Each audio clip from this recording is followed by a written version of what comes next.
Masih bersama saya Ibnu Fadil, pemirsa Anda kembali menyaksikan 3 berita utama Kaltim hari ini. Kesal karena kerap diejek, seorang adik di Bontang menghabisi kakaknya.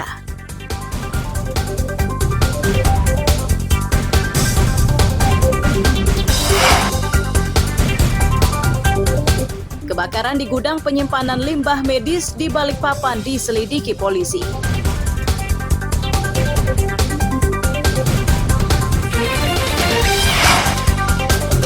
Pemprov Kaltim melunak setelah sempat menghentikan pembangunan jalan alternatif di Selili, Samarinda.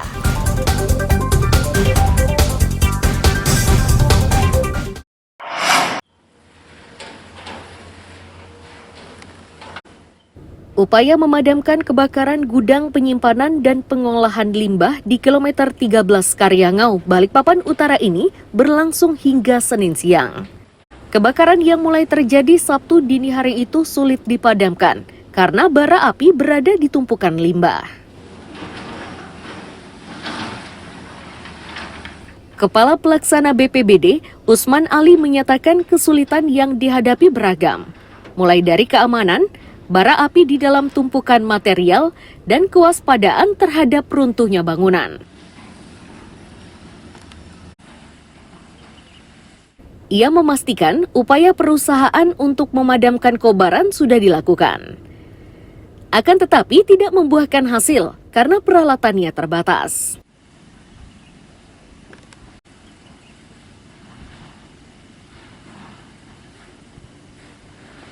Proses pemadaman memang kita butuh proses, walaupun kita bisa menyatakan bahwa kondisi aman. Oke.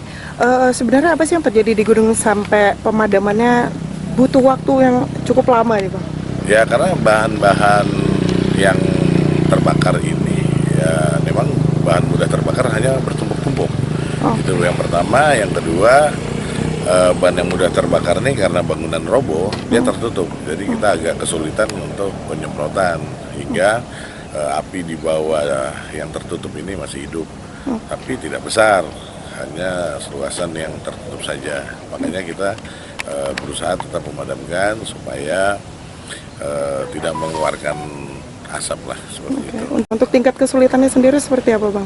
Ya kesulitannya karena ini adalah limbah, kita perlu safety, berhati-hati, juga bangunan kondisinya bisa rubuh sewaktu-waktu, ya kita harus waspada seperti itu. Oke, untuk perusahaan sendiri ini apa tidak memiliki alat pemadam atau aparat atau bagaimana? Perusahaan memiliki ya untuk itu, cuma kan terbatas dalam satu perusahaan.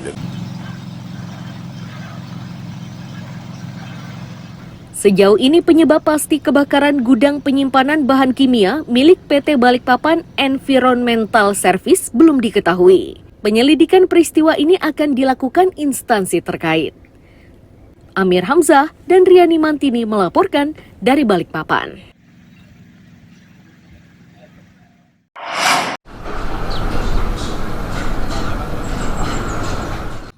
Tim Inafis Polresta Balikpapan Selasa siang dikerahkan untuk menggelar olah TKP gudang barang bekas milik PT BES di Karyangau, Balikpapan yang terbakar. Proses tersebut diikuti oleh manajemen perusahaan.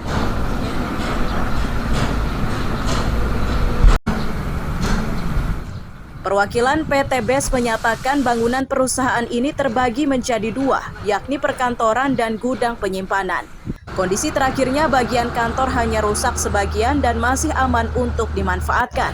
Sedangkan gudang penyimpanan nyaris ludes seluruhnya. Sejauh ini mereka mengaku belum mengetahui penyebabnya. Namun awal api disebut dari tumpukan limbah medis.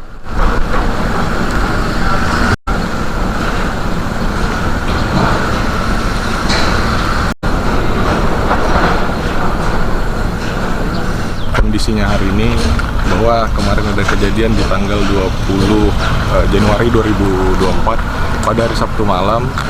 Jadi pada waktu itu ada di bagian dalam PT BES, di bagian gudang ada limbah yang terbakar di bagian tumpukan limbah medis. Tapi untuk penyebabnya kenapa itu bisa terbakar kita belum tahu karena masih menunggu hasil investigasi dari pihak kepolisian. Itu yang pertama. Kemudian yang kedua, Untuk bangunan PTB sendiri itu terdiri dari 2 konstruksi, bagian bangunan dan juga bagian kantor. Nah, yang habis terbakar itu ada di bagian bangunan gudang dan pengelolaan limbahnya. Kalau untuk kantor hanya terkena dampaknya.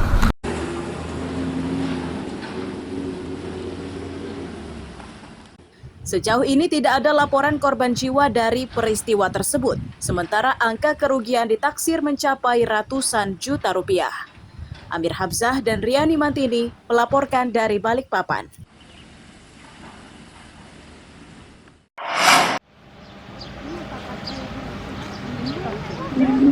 Penolakan terhadap rencana perluasan bangunan Pasar Pagi Samarinda terus bergulir. Mereka juga kecewa karena Pemkot sejak awal tidak pernah mengajak mereka untuk diskusi. Mereka mengetahui Pemkot akan menggusur lahan dan bangunannya saat diundang dan disodori bentuk bangunan Pasar Pagi yang baru.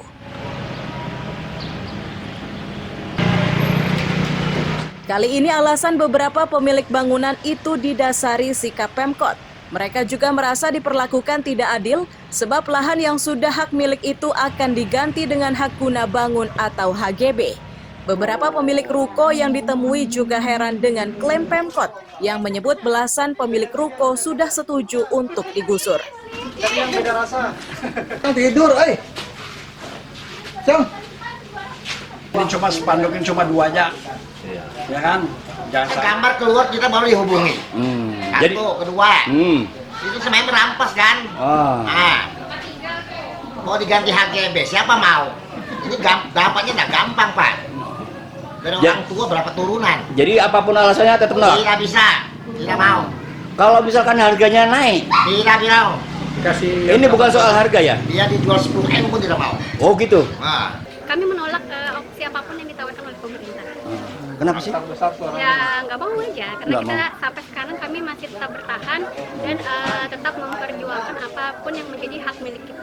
Katanya ada sekian belas orang yang Oh itu nggak benar, karena sampai sekarang kita para pemilik 48 ruko SHM ini sama-sama kompak, terus kami tetap solid untuk mempertahankan ruko SHM kami. Saya menolak, karena kita 48 ini masih tetap menolak. Pokoknya misalkan pemerintah kota menawari harga tinggi, kita nggak mau. nggak mau ya? Kita masih bertahan. Alasannya tidak mau dan menolak itu apa? Alasannya karena kita dari kecil itu sudah di sini. Jadi masjid itu tempat kita bermain. Habis itu pasar juga tempat kita bermain. Karena itu kita menolak. Meski menolak digusur, namun puluhan pemilik lahan dan bangunan memastikan mendukung rencana pembangunan Pasar Pagi. Mereka yakin pembangunan tersebut akan menguntungkan pedagang yang menempati Pasar Pagi. Amir Hamzah melaporkan dari Samarinda.